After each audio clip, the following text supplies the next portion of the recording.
శ్రమలను భరించి మనము పరలోకం చేరాలిలే.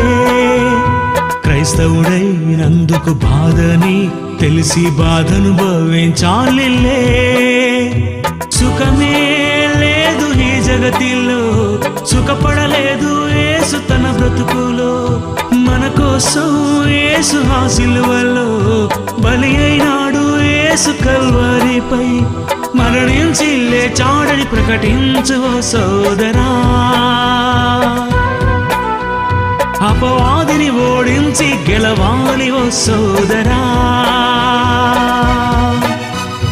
ఎన్నెన్నో శ్రమలను భరించి మనము పరలోకం చేరాలిలే. క్రైస్తవుడైనందుకు బాధని తెలిసి బాధనుభవించాలిలే.